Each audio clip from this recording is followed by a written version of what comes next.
நீங்கள் ஏர்ன் பண்ணுற பணத்தை பேங்கில் பத்திரமா சேவ் பண்ணி வைக்கிற ஒரு ஆளாக இருப்பீங்கன்னு சொன்னால் உங்களை மாதிரி ஒரு முட்டாளி யாரும் இல்லை. அது ஏன்னு சொல்லி தெரியணும்னு சொன்னால் அந்த வீடியோ ஃபுல்லாக பாருங்கள். இப்போ கரண்ட்டாக மார்க்கெட்டில் இருக்கிற US$ சப்ளையில் 35% US$ பார்த்தீங்கன்னு சொன்னால் லாஸ்ட் 10 மந்த்தில் பிரிண்ட் பண்ணியிருக்காங்க.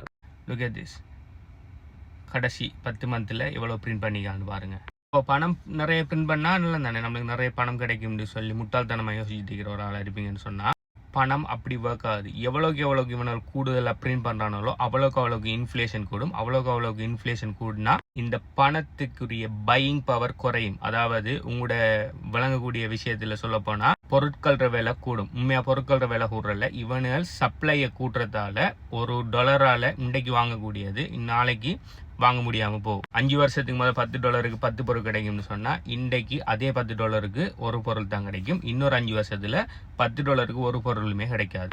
இந்த கேர்வை பார்த்தாலே உங்களுக்கு விளங்கும் கடைசி கொஞ்சம் காலத்தில் எப்படி பிரிண்ட் அடித்து தள்ளுறானுன்னு சொல்லி. மனித எவல்யூஷன் பற்றி பாட்டர் சிஸ்டத்துலேருந்து உலோகங்கள்லேருந்து கோல்டுக்கு வந்து இப்போ பேப்பர் கரன்சிக்கு நம்ம எப்படி வந்தோம்னு சொல்லி ஆல்ரெடி ஒரு வீடியோ ஒன்று போட்டிருக்கிறேன். ஓகே, இந்த ப்ரொஃபைலுக்கு போய் பார்த்துக்கொள்ளுங்க. ஷார்ட்டாக சொல்ல போனால் ஆல்ரெடி நம்ம பாவிச்சிட்டு இருக்கிற இந்த பேப்பர் கரன்சியல் பார்த்தீங்கன்னு சொன்னால் கோல்டை பேக் பண்ணியிருந்தீங்க. எவ்வளோக்கு US$ பிரிண்ட் பண்ணணுமோ அந்த அளவுக்குரிய கோல்டு அவங்களோட ட்ரெஷரியில் இருக்கணும்னு சொல்லி. ஆனால் பிரசிடென்ட் நிக்சன் என்ன பண்ணிடுறான்னு சொன்னால் எங்களுக்கு வார்களுக்கு அடுத்தடுத்த தேவைகளுக்கு நிறைய பணத்தை எங்களால் செலவிட முடியலை. ஏன்னா எங்கள்கிட்ட அந்தளவுக்கு போதியளவான கோல்டு இல்லை. அதனால் நாங்கள் கோல்டு ஸ்டாண்டர்ட்லேருந்து நாங்கள் ரிமூவ் பண்ணி போட்டு நாங்கள் பேப்பர் ஸ்டாண்டர்டுக்கு கொண்டு வரோம். நாங்கள் நினச்ச மாதிரி எங்களுக்கு தேவைக்கேற்ற மாதிரி இன்ஃப்ளேஷன் ரேட்டை பார்த்து நாங்கள் தேவையான அளவுக்கு பிரிண்ட் பண்ணுறோம்னு சொல்லி ஒரு மிகப்பெரிய ஸ்கேம் ஒன்றை உருவாக்கினோம். இந்த ஃபியட் கரன்சியோட டவுன்ஃபால் அப்போ தான் உருவாயினிக்கு. ஓகே, ஃபியட் கரன்சிங்கன்னா நம்ம பாவிக்கிற பேப்பர் கரன்சி, அது LKR இருந்தாலும் சரி, USD இருந்தாலும் சரி, கனடியன் டாலராக இருந்தாலும் சரி. அப்படி பிரிண்ட் அடிக்க ஆரம்பித்ததுக்கு பிறகு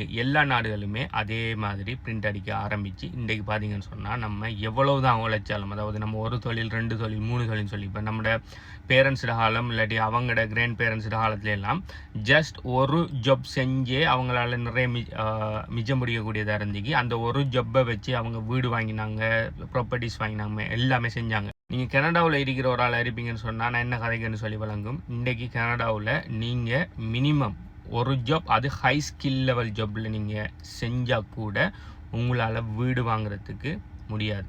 நீங்கள் அந்த ஹை ஸ்கில் ஜாப்போடு சேர்த்து சனி ஞாயிறு பார்ட் டைம் ஜாப் கூட நீங்கள் செஞ்சாலும் உங்களால் பெரிய மோர்கேஜுக்கு போகாமல் பெரிய இன்ட்ரெஸ்ட் ரேட்டுக்கு போகாமல் உங்களால் வீடு வாங்க முடியாது. இங்கே எவரேஜ் வீட்டு ப்ரைஸ் பார்த்தீங்கன்னு சொன்னால் $600,000 $1 million மேலே போயிட்டு இருக்குது. யோசிச்சு பாருங்கள். எல்லாரும் நினைக்கிற விலை கூடுறது காரணம் என்ன? இந்த கல்லணல் போட்டு பிரிண்ட் அடிச்சு தள்ளுறதுலாம் விலை கூட்டிகிட்டு போகுது. நம்ம இது காடையனல் மற்றது கல்ல வேலை செய்கிறவனல் ரவுடித்தனம் பண்ணி தர்றவனுக்கு அவனை சொல்கிற பொய்யை நம்பி ஓட் போட்டு அவனால் அரசியல்வாதியாக இருந்து அவனுக்கு என்ன தெரியுமோ அதை தான் அவனால் செய்வான. எத்தனை நாட்டில் தன்னை அரசியல்வாதி ஒரு அவன் இருக்கிற அந்த அரசியல் ஃபீல்டில் இருக்கிற நாலேஜபிளான ஒரு ஆள், அதில் இருக்கிற ஒரு PhDயை நம்ம அரசியல்வாதி ஆக்கியிருக்கோம். இப்போ ஹெல்த் மினிஸ்டர் ஒரு நினைக்கான்னு சொன்னால் ஹெல்த் மினிஸ்டருக்கு அட்லீஸ்ட் அவனை ஒரு டாக்டர் ஆண்டுவாருங்க, அட்லீஸ்ட் அவனுக்கு ஒரு அந்த கலாநிதி பட்டம் பெற்றவன் ஆண்டுவாருங்க. நிதித்துறை அமைச்சருக்கு அட்லீஸ்ட் அவனுக்கு ஃபைனான்ஸை பற்றி ஏதாவது தெரியுமான்னு சொல்லி பாருங்கள். ஏதாவது நாட்டில் இருக்கிற ஏதாவது நிதி அமைச்சருக்கு இல்லாட்டி ஏதாவது ஒரு நாட்டை பிரசிடென்ட் எடுத்து அவர் ஆல்ரெடி ஒரு ஒன்டர்பிரினர் ஆண்டு பாருங்கள். ஒரு நாட்டை ரன் பண்ணணும்னா ஒரு கம்பெனியை ரன் பண்ணுற மாதிரி தான். ஒரு ஒன்டர்பிரினரால தான் சரியாக ஒரு கம்பெனியை ரன் பண்ணல. எத்தனை நாட்டு ஜனாதிபதி ஒரு ஒன்டர்பிரினர்? நம்மளுக்கு மூளை இல்லை. ஓகே, அவனால் வந்து பச்சை பொய்ய வாய்களியை கதைச்சா நம்மளோட சொந்த பெனிஃபிட்டுக்கு நம்ம வாருக்கு நான் ஒருவனுக்கு கூஜா அடித்தோம்னா நாளைக்கு நம்மளுக்கு கவர்மெண்ட்டுக்குள்ளே வேலை கிடைக்கும், இல்லாட்டி நம்மளுக்கு என்னென்ன விஷயத்தை உள்ளால செஞ்சு எடுக்கலாம்னு சொல்லி போட்டு எந்த விதமான தகுதி தராதரம் இல்லாதவனை எல்லாம் நீங்கள் கவர்மெண்ட்டுக்குள்ளே அனுப்புறதெல்லாம் அவ்வளோ பிரச்சனை. இந்த முட்டாள் எல்லாம் போயிருந்தது, இந்த முட்டாள்தனமான வேலையெல்லாம் செஞ்சுட்டே காணும். இந்த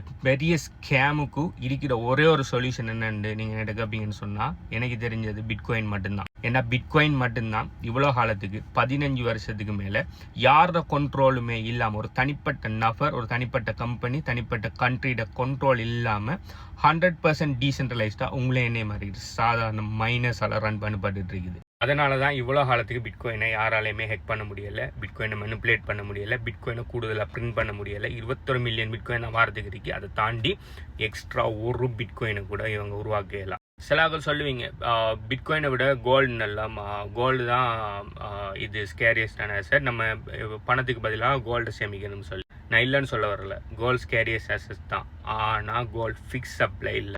நாளைக்கே பார்த்தீங்கன்னு சொன்னால் கோல்ட் சுரங்கம் ஒன்றை கண்டுபிடிக்கலாம். கோல்ட் சுரங்கத்தை கண்டுபிடிச்சாங்கன்னு சொன்னால் கோல்டு சப்ளை ஆட்டோமேட்டிக்காக இன்க்ரீஸ் ஆகும். அது மட்டும் இல்லாமல் உங்கள்கிட்ட ஒரு 50 கிலோ கோல்டு இருக்குன்னு சொன்னால் நீங்கள் இந்த நாட்டிலேருந்து இன்னொரு நாட்டுக்கு வெளியால் போகிறீங்கன்னு சொன்னால் அந்த கோல்டை இந்த கள்ள கவர்மெண்ட் இந்த கரப்டட் பீப்புளை தாண்டி வெளியால் எடுத்துகிட்டு போய் தருவீங்களா? அவனுக்கு ஒரு பங்கு கொடுக்காம அப்படி இல்லைன்னு சொன்னால் எதனா செய்யாமல் உங்களால் 50 கிலோ கோல்டை எடுத்துக்கிட்டு ஏர்போர்ட்டுக்குள்ளால வேறு நாட்டுக்கு ஃப்ளைட்டில் போக இயலுமா? நோ. அப்போ எப்படி நீங்கள் கோல்டு ஒரு ஸ்டாண்டர்ட் விஷயமா நீங்கள் பார்க்குறது? அதுக்கான கோல்டு நல்ல இல்லைன்னு சொல்ல வரல, கோல்டு நல்லம் தான். இன்ஃப்ளேஷனுக்கு, அதாவது பேப்பர் கரன்சியை நீங்கள் பேங்க்ல ஹோல்ட் பண்ணுறதுக்கு பதிலாக கோல்டு வச்சிருக்கிறது ஓகே. ஆனால் கோல்டில் சர்டன் ரிஸ்க் இருக்குது. என்ன ரிஸ்க்னோன்னா அதை பெரிய அளவில் பாதுகாத்து வைக்கிற கஷ்டம். நீங்கள் இப்போ கிட்டத்தட்ட 50 கிலோ கோல்டை நீங்கள் உங்களோட வீட்டில் வைப்பீங்கன்னா எப்போ வேணாலும் கல்லனுக்கு பயப்படணும். முதலாவது நீங்கள் பேங்க்லேயோ எங்கேயோ சேஃப் டிபாசிட்டில் வைப்பீங்கன்னு சொன்னால் அவனை எப்போ அதை சுருட்டிட்டு ஓடுவான் வழி, அதுக்கு பயப்படணும். நாளைக்கு ஒரு நாட்டில் இருந்து நீங்கள் உங்களோட நாடு பிடிக்கல வெளியிறங்க போறீங்கன்னு சொன்னால் 50 கிலோவை நீங்கள் எங்கள் தலையில் வச்சுட்டா போவீங்க. அடுத்தது பிட்காயினுக்கும் கோல்டுக்கும் கெயினை பாருங்கள். பிட்காயின் பார்த்தீங்கன்னு சொன்னால் 10 வருஷத்தில் கிட்டத்தட்ட 30,000% இன்க்ரீஸ் ஆகிருக்குது. 30,000% 300 மடங்கு கிட்டத்தட்ட.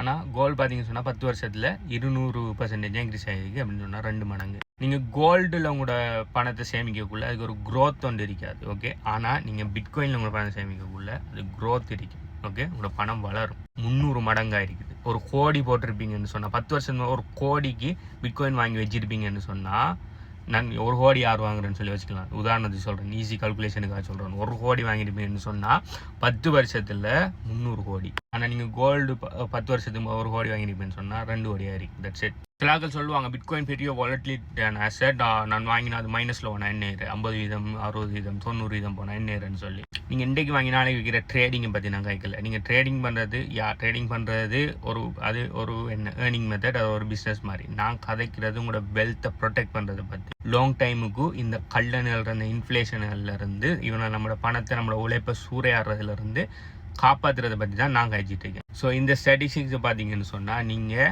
பிட்காயினை ஹோல்ட் பண்ணுற நாளை பொறுத்து எந்த அளவுக்கு நீங்கள் லொஸ்ட் ஆகுவீங்கிறத பற்றி இருக்குது. லொஸ்ட்டுன்னு மைனஸில் போனாலும் நீங்கள் விற்றா தான் லொஸ்ட், ஓகே. நீங்கள் விற்காமல் இருப்பீங்கன்னு சொன்னால் அது ஃப்ளோட்டிங் லொஸ் தான்.